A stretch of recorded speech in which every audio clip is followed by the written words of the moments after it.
I had a dream the other night that zombies have taken over the world. And it was your usual cliche. They're running around, they're eating everybody. Well, they're not running. That would be stupid. They lumbered about my dream, hankering for meat, as I will now attempt to illustrate to you via the only thing worse than the zombie apocalypse, a slideshow. They ate people. They turned a weird variety of people into zombies, actually.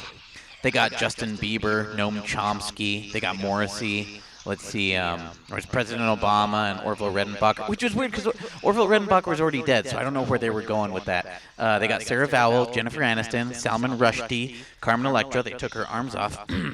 Luckily, Rush Limbaugh, but sadly, Mr.T.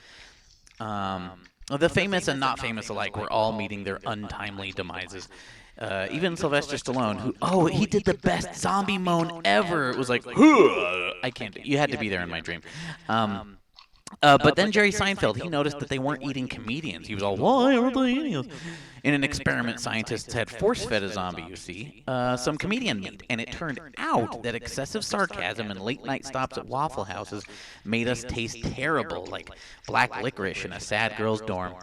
So comedians everywhere, Chris Rock, Bill Maher, Sarah Silverman, Maria Bamford, Andy Kindler, they were all safe. Zombies would just stand there and stare at Brian Posehn, Marc Maron, Patton Oswalt, and the worst drawing of F Tompkins ever. But as the rest of humanity died, so did our audience. Sometimes zombies would sit in the audience, but they were stupid and only laughed at jokes about airplane food. We knew it was only a matter of time, you see, before the Walking Dead settled on eating us. Now, we couldn't build the stuff that well, but all the world's comedians decided it would be best to build a fort out of old magazines and newspapers that had mentioned us.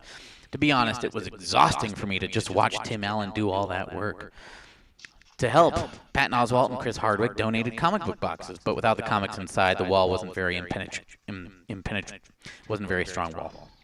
The undead eventually pushed through our bunkers, acting all bitey, and it was the rudest thing I ever dreamt about. They chased after Louis C.K. and Billy Crystal. They even chased Ellen DeGeneres, which was weird because she had been so nice. She did a dance and everything, but still, the zombies did not let up. I mean, poor Marc Maron was terrified, and poor Jim Gaffigan was lunchified, and poor Rob Riggle, he was eaten. I have to admit, I was going to say dinnerified, but come on, it's not even a word. The zombies ate a slightly better but still disappointing drawing of Paul F. Tompkins. They interrupted me eating a taco, which for some reason was the scariest part of the damn dream. They ate Chris Hardwick, but I think he got a kick out of the whole thing. I really do. He just seemed like he was into it. Anyway, we were losing. The zombies were about to finish us off. But then, from the ashes, arose a champion. He taught us to smash those rigor mortis mothers into dust. Gallagher. We were like, Gallagher, man, but it was too late. He had come to smash and tell jokes, and he was all out of jokes. I asked my wife to diagram the dream, and she thought my conscience was just feeling bad about all the times I made fun of Gallagher's comedy. If you don't know who he is, he smashes food. When it was all done, the civilians and zombies were gone. The only people left on Earth were comedians. So we all sat down and ate salami sandwiches loudly. So loudly that we could barely hear the new song by Reggie Watts and Weird Al, which I imagine would sound something like this.